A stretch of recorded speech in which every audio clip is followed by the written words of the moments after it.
it is possible at every single moment that suddenly Mashiach will appear.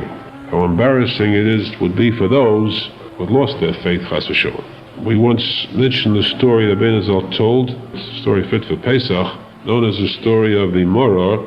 Very briefly, the case of a couple of soldiers in the Russian army. One was a Jew, the other was lahavdil a Russian.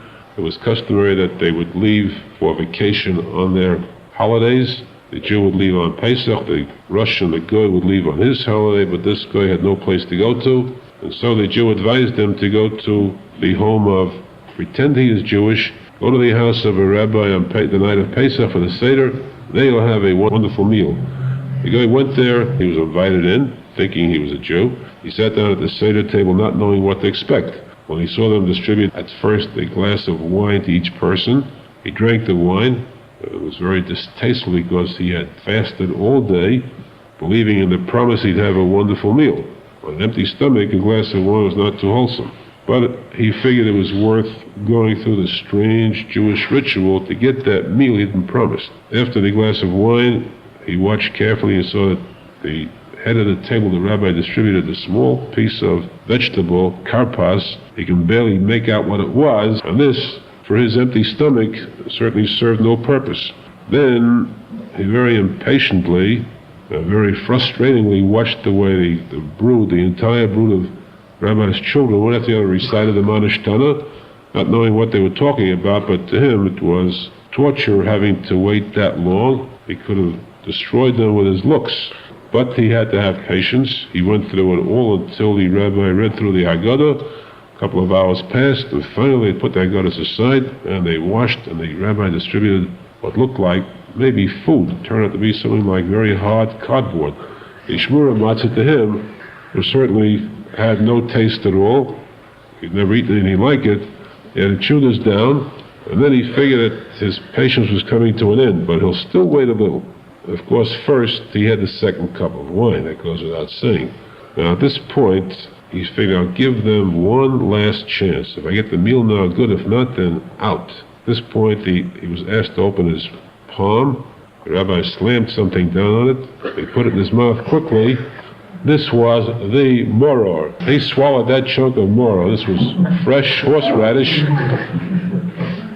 He caught fire inside and outside. He jumped up, ran out of the door, slammed the door, and ran back to the base and stood there waiting for the next few days, burning for revenge against this Jew who had misled him so. When his Jewish friend came back, he saw murder in the eyes of this Russian and asked him, how'd you enjoy the meal? That was the opening question. It could have been his last question. Of course, he saw the reaction on the part of this guy. He said, well, describe what happened, because I know what should have happened. He told him what happened, and then he said how he ran out after the Morah. The Jew said, Ivan, dummy. He's Russian dummy. If you had waited 1 minute more, right after the Morah, you would have the Shulchan Aruch. Korach, of course, Shulchan Aruch. You'd have had that big meal I promised you. You didn't have patience. You went so far till the Morah. Arizal says this lesson teaches us that there are people, imagine Jews who hold out years of persecution, years of suffering, years of being dominated by the Goyim, seeing past generations of sacrifices made by Jews, and they see that all to no avail. It becomes getting darker and worse. We keep going downhill. Instead of having one enemy, we have 2 and 10, and now it's over 100 in the United Nations, and it keeps getting darker and darker. And there are many Jews now, when they see this, they give up hope, and they fall away. These fools do not realize that all this is predicted by the Navi.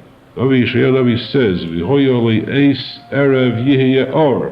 Know that when it becomes evening, when it turns dark, at the darkest moment, at the seemingly pitch black second, that's when the bright glare of sunlight will come, which will reveal the coming of Mashiach, the end to all this suffering and darkness.